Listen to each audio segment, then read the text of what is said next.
Olá, eu sou Lorena Rodrigues e está começando mais um Comercast. Aqui falamos de energia e sustentabilidade com conversas que podem transformar a sua empresa. No episódio de hoje, a gente inaugura um novo formato aqui no Comercast, as edições itinerantes. E para começar com o pé direito, estamos gravando diretamente do prédio da Aya Earth Partners, em São Paulo, uma parceira da Comerc Energia que também acredita no poder da transformação sustentável. Vamos falar sobre como a sustentabilidade tem deixado de ser apenas uma pauta ambiental, mas se tornado uma estratégia de crescimento para as empresas. E dentro desse contexto, entender como a jornada de descarbonização impacta em resultados financeiros, reputacionais e ambientais. Vamos nessa? Hoje eu recebo duas pessoas que vivem essa pauta no dia a dia e têm muito a compartilhar. Thaís Issa, especialista em descarbonização na Comerc Energia, e Conrado Alarcon, Head de Customer Success na DIP ESG. Sejam muito bem-vindos! Obrigada, Lorena. É um prazer estar aqui hoje para a gente falar de descarbonização. Muito obrigado, Lorena. É um prazer. Thaís, minha primeira pergunta é para você. Como você enxerga a descarbonização hoje dentro das empresas? Se ainda é visto como uma obrigação ou já é entendido como uma estratégia de negócios? Boa, ótima pergunta. Eu acho que a gente tem diferentes maturidades nas empresas hoje. É o que a gente tem acompanhado muito dentro da Comerc com os nossos clientes. Então, tem muitas empresas que já estão tratando a pauta, já tem comitês internos, já tem áreas ESG, mas tem muitas empresas que ainda não estão, tratando do assunto, ainda é novidade. Então, eu vejo que a gente tem ali desde a empresa que já sabe muito sobre o assunto e quem ainda está aprendendo bastante, e a gente tem muito a contribuir. E Thaís, a gente sabe que o termo pode parecer técnico para muita gente, então você pode explicar de maneira simples o que é a descarbonização e como a Comerc atua para auxiliar os clientes nessa jornada? Vamos lá. A descarbonização seria, a gente está muito ligado à palavra carbono, então aos gases, na verdade, poluentes. Então, dióxido de carbono, NH4, metano, que são gases poluentes e que vão para a atmosfera, e causam o efeito estufa. A descarbonização nada mais é do que minimizar os impactos desses gases na atmosfera. Então, ações, que possam evitar ou minimizar essas emissões poluentes. Perfeito.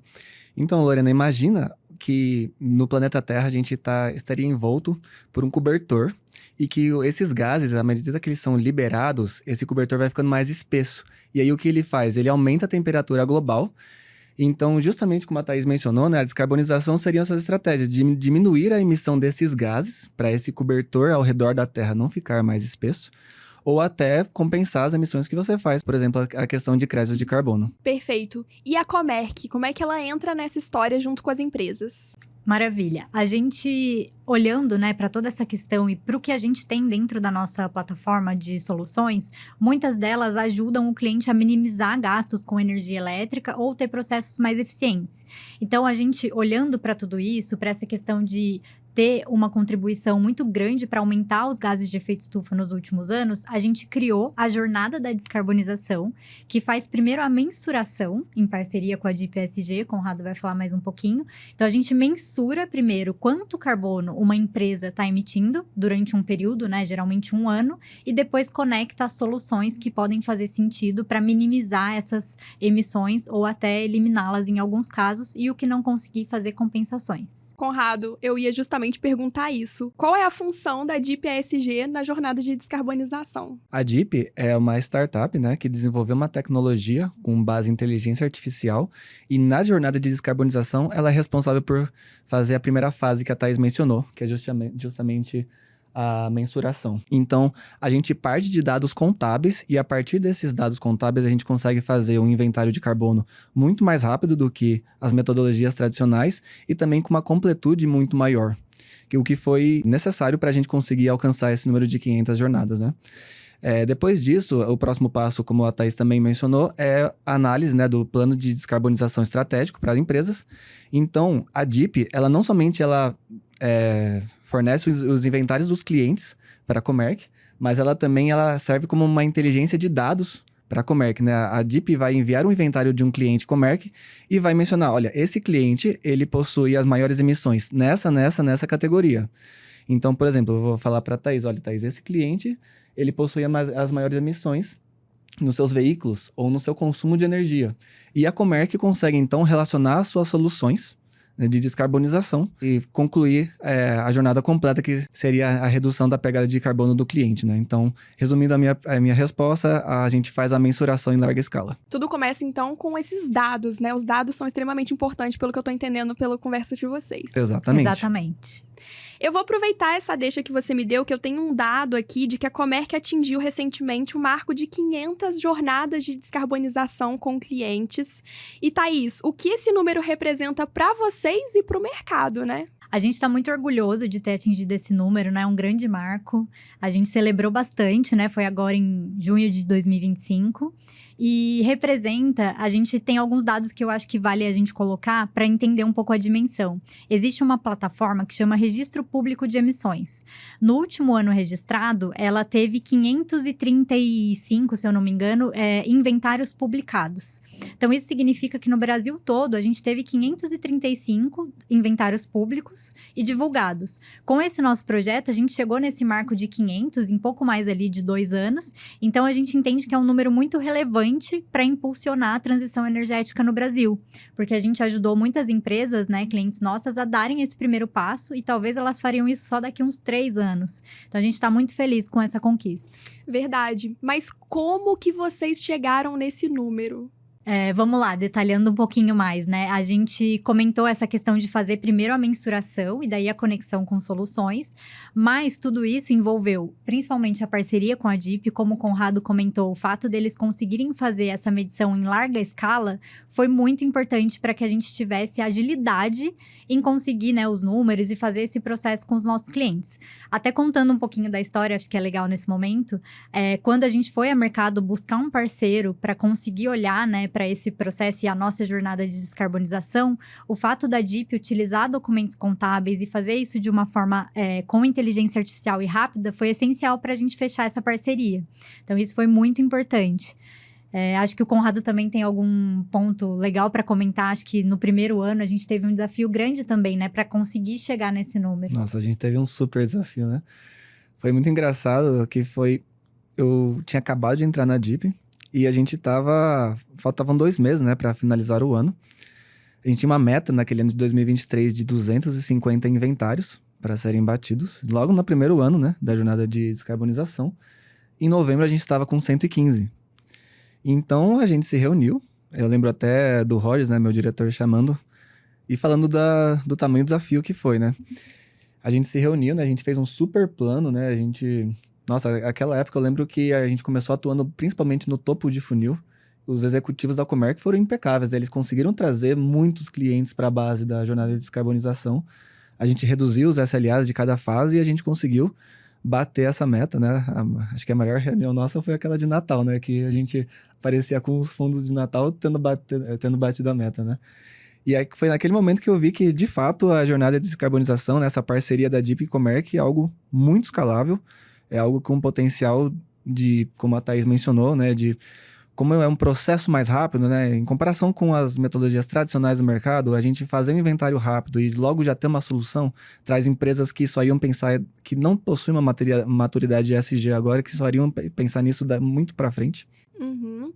E aproveitando que vocês estão falando de desafio, Conrado, você acompanha empresas de diferentes portes e setores. O que você diria que é o principal desafio que essas empresas enfrentam, especialmente quando elas estão começando a jornada? Uhum. Olha, na jornada de descarbonização, a gente dá o caminho completo. A gente dá a tecnologia, inteligência artificial, a gente tem especialistas com base nesses dados para gerar o plano de descarbonização. E a Comerc tem um vasto portfólio de soluções de descarbonização. Então, a gente dá o caminho completo desde o começo até a redução, de fato, da pegada de carbono. Mas a maior dificuldade ainda é uma questão cultural. Então, a gente vê que muitas empresas ainda enxergam não somente a questão da descarbonização, mas o ESG no geral como uma questão distante, uma questão que envolve custos. Agora, as empresas, elas precisam começar a ver cada vez mais essa questão como uma questão estratégica, né? Porque o próprio ESG é sobre isso, é sobre riscos e oportunidades, né? Com certeza. Sobre o risco de explorar melhor as oportunidades do mercado financeiro, de bancos, fundos de investimento. É sobre a questão também regulatória em termos de riscos, né? Então, ainda mais agora que a gente possui um mercado regulado, né? Que foi aprovado ano passado, né? Então, uma empresa que não olha para isso e possui emissões grandes, ela potencialmente será taxada no futuro breve, né? Além da questão também do próprio mercado, né? Até, Thaís, a gente recebe muitos clientes na DIP que não vêm fazer inventário de carbono porque eles querem estruturar uma área ESG ou porque eles estão querendo abraçar essa questão do ESG, da sustentabilidade no geral, mas porque receberam uma pressão do mercado, ou seja, elas são potencialmente fornecedores. Ou faz, ou você não se torna mais competitivo. Ou perde o contrato. Exatamente, Lorena. Eu gosto de falar que eu entendo que é uma questão de fronteira competitiva. Então o cliente que não, né, a empresa que não se atualizar e não olhar para essas questões como estratégia, ela vai ficar para trás.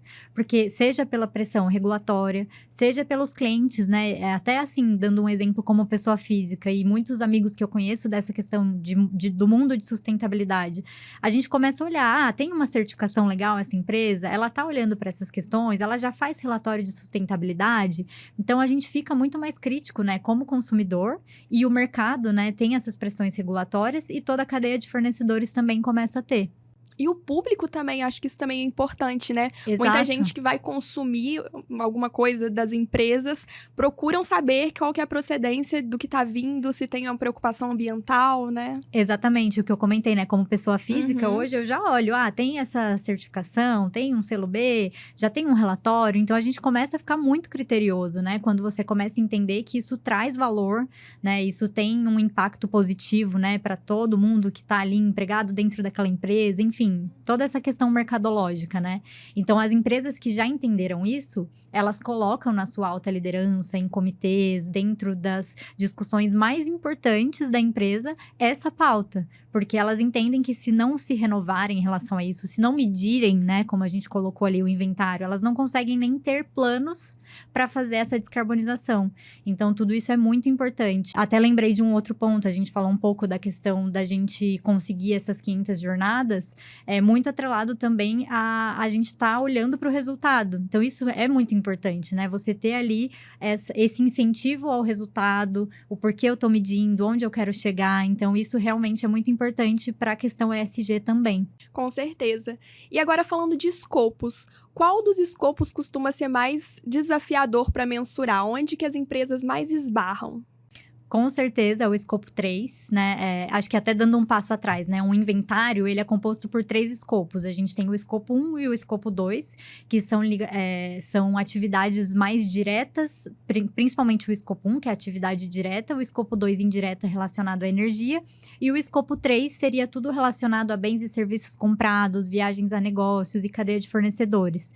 Então, hoje, o grande dilema, né? Não só no Brasil, mas no mundo todo, é detalhar o que tem nesse escopo 3, e aí você tem que entender com os seus fornecedores tudo isso, e por isso ele se torna muito complexo, né? Vou deixar até o Conrado me complementar, acho que a DIP tem olhado algumas questões em relação a isso, como aprofundar essa medição do escopo 3 também, né? Perfeito, Thaís. A questão do escopo 3 é muito difícil porque pensa no escopo 1 e no escopo 2, né? São as emissões da própria operação ou do consumo de energia, né?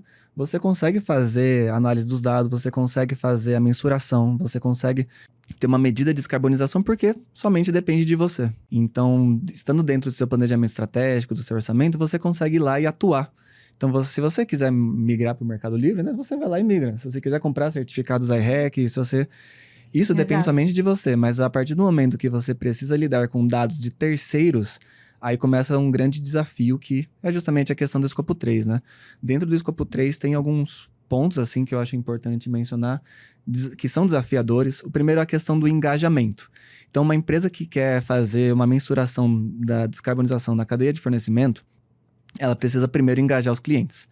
E como a gente acabou de falar, né, tem muitos engajamentos que tem que ser de uma forma autoritária, né? Olha, ou a gente tem os fornecedores todos com inventário de carbono, por exemplo, ou a gente não quer mais ter esse contrato. Perfeito. Até lembrei de um ponto, Conrado, só para te complementar. A gente tem alguns clientes que nos procuraram exatamente por isso. Porque eles falaram, olha, eu preciso apresentar os meus últimos dados relacionados a quanto eu emiti de carbono dos últimos 3 anos. Então, é algo super relevante, né? Às vezes vem de fora e ele precisa demonstrar tudo isso para um cliente. Tem também a questão da obtenção dos dados, que é uma questão bem complicada.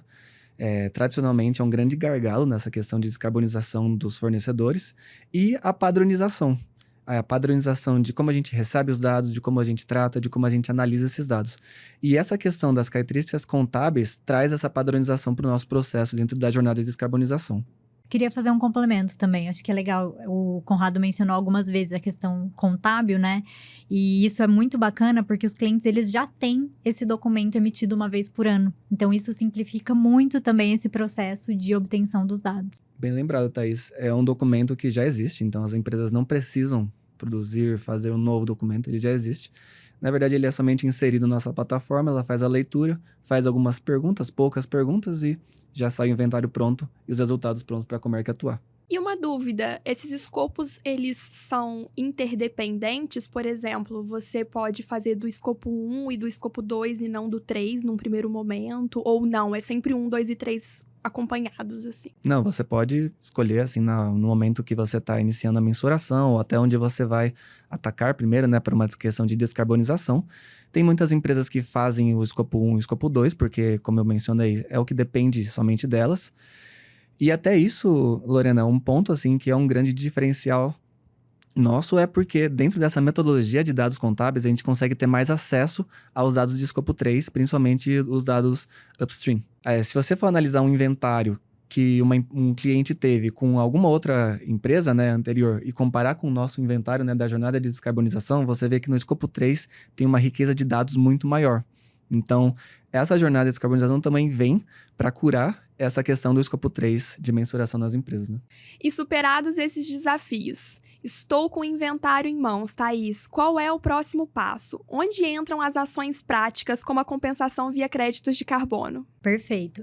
Logo que a gente recebe os dados, né, que a DIP envia, a gente tem um tratamento interno e a gente consegue olhar qual a solução vai fazer mais sentido dependendo do que apareceu no inventário daquele cliente.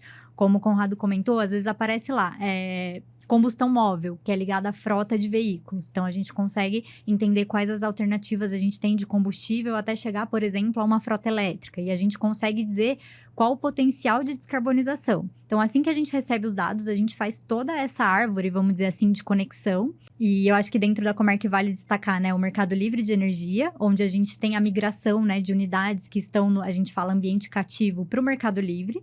Podem associar uma energia renovável e certificações. Então, isso é muito fácil da gente analisar ali e ajudar o cliente a fazer esse processo todo. Então, a gente tem ali várias soluções que a gente já consegue conectar assim que a gente recebe esses dados da DIP. E aí, só citei algumas delas, né? Como eu falei, Mercado Livre, mas além disso, eficiência energética, onde a gente tem projetos que já vão descarbonizar ali na essência, porque aí não tem nem desperdício de energia, e essas outras que eu comentei que podem chegar até pessoa física, como a assinatura solar. Perfeito. E como funciona o processo de validação dos projetos de crédito de carbono? Dentro da jornada que a Comerc oferece, o que você me diria? Maravilha, até esqueci de complementar essa última parte da sua pergunta. Os créditos de carbono, na verdade, como estratégia, como a gente se relaciona com eles em relação ao inventário? A gente tem ali o número, né, que veio no inventário, então a gente tenta primeiro colocar soluções efetivas, como eu comentei, eficiência energética, energia renovável, assinatura solar, e aí caso a gente não consiga, né, ou não tenha o fit para nenhuma dessas soluções, ou a gente tenha para 60% do escopo 1 e 2 e ainda falta ali 40% ou 30%, o crédito de carbono ele entra para fazer a compensação dessas emissões residuais. Então, hoje é assim que a gente trabalha estrategicamente com eles, porque faz muito sentido a gente sempre dar um primeiro passo, uma vez que você não vai conseguir no primeiro ano reduzir ou eliminar toda a sua emissão de carbono. Então, a ideia de usar os créditos de carbono é para compensar o residual. E aí, só de curiosidade, hoje a gente estima que existam mais de 170 tipos de projetos de crédito de carbono. Então, a gente tem reflorestamento, que é muito comum, mas existem outros de aterro sanitário, de mobilidade, de logística. Então, a gente tem uma infinidade de projetos e isso é bastante interessante, está crescendo muito no Brasil e no mundo. A gente já falou bastante sobre a jornada aqui e eu acho que todo esse papo até agora respondeu a minha pergunta, mas eu vou fazer para que fique bem registrado aqui. Qual é a principal vantagem ou quais são os principais ganhos com a descarbonização? Ela impacta em resultados financeiros, reputacionais, por exemplo? Com certeza. Eu acho que A gente tem aí vários aspectos, mas os principais, eu diria que reputação, com certeza, porque essa questão, né, do ESG, além de ser uma nova fronteira competitiva, como a gente colocou, então vai deixar a empresa à frente, mas essa reputação, ela vai ser muito importante, porque envolve muita transparência, né? Eu acho, esse nosso mundo de sustentabilidade, dados ESG. Então, uma vez que a empresa, ela faz a jornada, ela vai divulgar, né, para o mercado, para os clientes, que ela está medindo todo o seu inventário de carbono e está aplicando soluções. E pode sim conseguir, né, créditos verdes, que a gente fala. Então, financiamentos. A gente tem muitos bancos hoje que têm linhas específicas de crédito para empresas que têm seus inventários e já seus planos de descarbonização. Então, acho que esses são alguns resultados reais que a gente já consegue ver, mas também deixo aberto se você quiser complementar um pouco do que a gente tem visto na prática. Não, exatamente. Fazer a jornada de descarbonização e ter a priorização, né? Ter os diretores, o C-level, a estratégia, o financeiro, todo mundo alinhado numa empresa com o ESG é muito importante e isso é benéfico para todos os stakeholders. Os stakeholders internos, né? Então, funcionários, os stakeholders externos, como investidores, por exemplo, fornecedores, parceiros. Então, faz todo esse sentido. E para finalizar o nosso papo, eu queria que vocês me dissessem o que vocês diriam para uma empresa que acha que ESG é difícil, é caro demais, é algo distante. Primeiro eu falaria, contem com a Comerc, né, para ajudar nessa jornada. A gente colocou o nome de jornada exatamente por isso, porque a gente entende que vai ser um processo que todo ano a gente vai ter novidade para compartilhar, a gente vai ter uma medição diferente, mais fácil, mais rápida e mais barata. Então eu acho que por isso a gente colocou esse nome. E eu diria isso, para que eles procurem alguém que possa ajudá-los a dar esse primeiro passo, porque como tem muita informação em relação a isso no mercado, ter um parceiro que possa ajudar nesse caminho vai ser super importante e já não é algo mais caro. Então, acho que seria uma frase legal. Legal. E um exemplo que eu tenho disso, Thaís, que eu faço muito para clientes que têm essa imaturidade ainda na área de ESG, que não tem isso muito desenvolvido, é a comparação com o setor de saúde. O inventário de carbono nada mais é do que um exame de sangue, né? O exame de sangue vai mostrar a taxa de hemoglobina, as plaquetas, e o inventário ele vai mostrar em quais setores, quais categorias você está acima ou abaixo do que você precisa. E aí depois da mensuração, né, do inventário de carbono, aí vem o médico Comerc e ele faz a receita, que seria o plano de descarbonização, e o tratamento, que seria a efetiva implantação das soluções de descarbonização. Né? Perfeito. Thaís, Conrado, muito obrigada pela presença de vocês e esse papo tão esclarecedor. Hoje a gente viu que sustentabilidade e descarbonização não são só parte de uma agenda ambiental, mas sim parte concreta do crescimento das empresas. Que bom, obrigada pelo convite, foi um prazer estar aqui. Muito obrigado pelo convite, foi um prazer. Eu acredito que toda essa parceria, todos esses números que a gente conquistou, tem a questão da tecnologia, tem a questão das soluções, mas a grande receita é a parceria, né, que a gente vem mantendo desde o início. Então, eu agradeço novamente e é um super prazer estar aqui com vocês. E se você gostou desse episódio, compartilhe com quem também quer transformar metas sustentáveis em vantagem competitiva. Se você ainda não segue a Comerc Energia nas redes sociais, a hora é agora. Somos Comerc Energia em todas as plataformas. E se estiver assistindo a gente pelo YouTube, aproveite para se inscrever no canal e ativar as notificações para não perder os próximos episódios. Obrigada e até a próxima!